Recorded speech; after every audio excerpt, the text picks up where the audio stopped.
এই দুজন স্ট্রেঞ্জারকে 100 ফুট ওপরে নিয়ে এসেছি। আর যদি ওরা এখানে 30 দিন টানা সার্ভাইভ করতে পারে তাহলে ওরা জিতে নেবে $2.5 লাখ। তোমরা একে অপরকে হাই বলো। হাই, আমি অ্যালিসন। অ্যাঙ্গাস, ভালো লাগলো। তোমরা কি উচ্চতায় ভয় পাও? হ্যাঁ, না, খুব একটা নয়।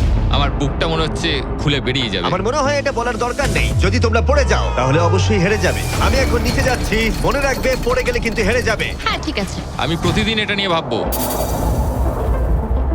তোমাদের ক্রেটের মধ্যে সেই সমস্ত কিছু রয়েছে যা তোমাদের 30 দিন সার্ভাইভ করতে সাহায্য করবে। হেই, একবার ভেবে দেখো, বালিশটা এখান থেকে ফেলে দেওয়া হলেই কিন্তু খেলা শেষ। তুমি শান্ত থাকো, আমি ভয় পেয়ে যাচ্ছি। আমি কি অ্যাঙ্গাসকে ফেলতে পারি? আর বকবক করতে ভালো লাগছে না। আমরা অনেক কষ্ট করে এমন দুজনকে নিয়ে এসেছি যারা একে অপরের সম্পূর্ণ বিপরীত। অ্যালিসন একজন কনস্ট্রাকশন ওয়ার্কার, আমি একজন হেভি ইকুইপমেন্ট অপারেটর, এটাই আমার কাজ। আর অ্যাঙ্গাস খুব জনপ্রিয় ইউকে টিভি সিরিজের একজন স্টার। এটা ডেটিং রিলেটেড। তুমি ডেট করার জন্য বেঁচে আছো? হ্যাঁ, হ্যাঁ, আমরা দুজনে খুবই আলাদা, কিন্তু ঠিক আছে, মানিয়ে নেব। কিন্তু ওরা জানে না এই চ্যালেঞ্জটা কতটা কঠিন হতে চলেছে। দুজন ভিন্ন মানুষ কি পারবে 30 দিন সার্ভাইভ করতে, নাকি উত্তেজনা এত বেশি হবে যে সামলানো যাবে না? ধরো, এই তো এখানে। যদি তুমি ওকে চেকটা ফেলে দিতে বলো তাহলে ডিলটা তোমার হাত থেকে চলে যাবে। তোমার $2.5 লাখ পড়ে যাবে আর তুমি বাড়ি ফিরে যাবে ওই $2.5 লাখ নিয়ে, $50,000 স্টারবাকস গিফট কার্ড নিয়ে। তার থেকে একটুও বেশি নয়। তাহলে তোমার উত্তর কি? নোলান, তুমি চেকটা ফেলে দাও। তুমি নিশ্চিত? আমি কি? সত্যি বলছি, ফেলে দাও ওটা।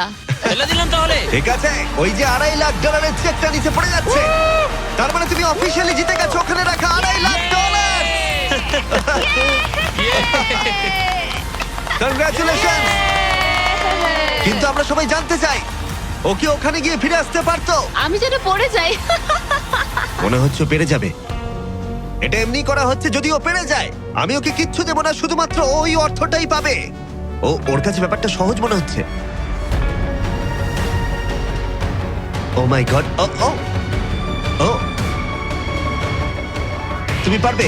সতর্ক থাকো। আমার নিজের কথা মনে পড়ছে। এখানেই অ্যাঙ্গাস পড়ে গেছিল।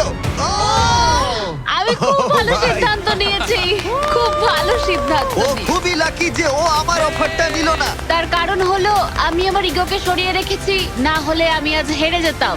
তারপর আমার আফসোস হতো, আমি বসে বসে কাঁদতাম, আর এটা একদম ঠিক হতো না।